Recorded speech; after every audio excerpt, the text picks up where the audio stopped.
গণঅভ্যুত্থানের পর থেকে নানা ইস্যুতে পারস্পর বিরোধী কথার লড়াই চললেও জাতীয় ঐক্যের প্রশ্ন বড় দুই দল বিএনপি ও জামাতের অবস্থান ছিল অভিন্ন।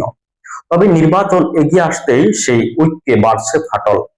জুলাই সনদের বাস্তবায়নের পদ্ধতি নিয়ে দল দুটি এখন মুখোমুখি অবস্থানে।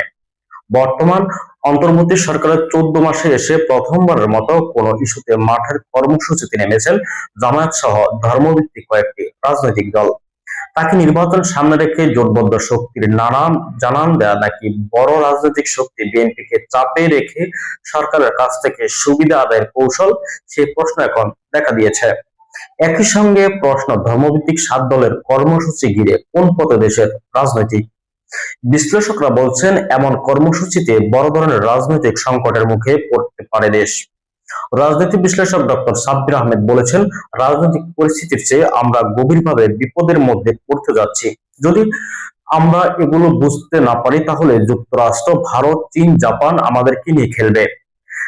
কাজের কাজ কিছুই হবে না, আমরা ব্যবহৃতই হবে শুধু। বিশ্লেষকদের মতে জাতীয় নির্বাচন বাধাগ্রস্ত করতে চায় তৃতীয় একাধিক পক্ষ। তারা সফল হলে বিপদে পড়বে জুলাই আন্দোলনের সব শক্তি।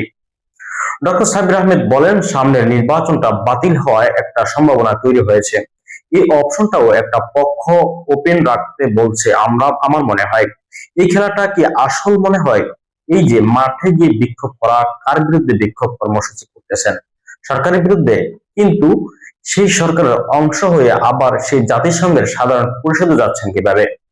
রাজনৈতিক বিশ্লেষক কাজী মোহাম্মদ মাহবুবুর রহমান বলেছেন, বাংলাদেশের মূল চ্যালেঞ্জটা হলো তাদের কারণে যে বিভক্তি সমাজে প্রকাশিত হচ্ছে, এর ফলে একাধিক তৃতীয় পক্ষ বাংলাদেশকে অস্থিতিশীল করতে পারে, বাংলাদেশকে বিপদে ফেলতে চাইতে পারে, বাংলাদেশের ক্ষমতা কেড়ে নিতে চাইতে পারে। এর ফলে কিন্তু জুলাই কেন্দ্রিক যে সকল দল আছে তাদের সবারই কিন্তু ঝুঁকি আছে।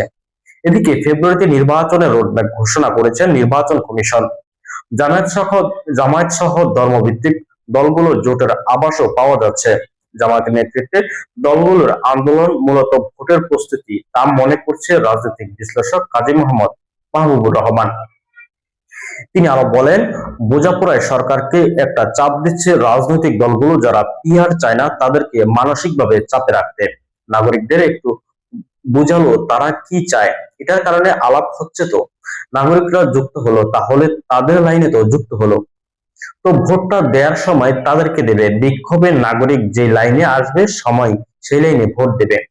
দেশের স্বার্থে রাজনৈতিক দলগুলোকে কিছুটা ছাড় দেওয়ার পরামর্শ দিয়েছেন এই বিশ্লেষক।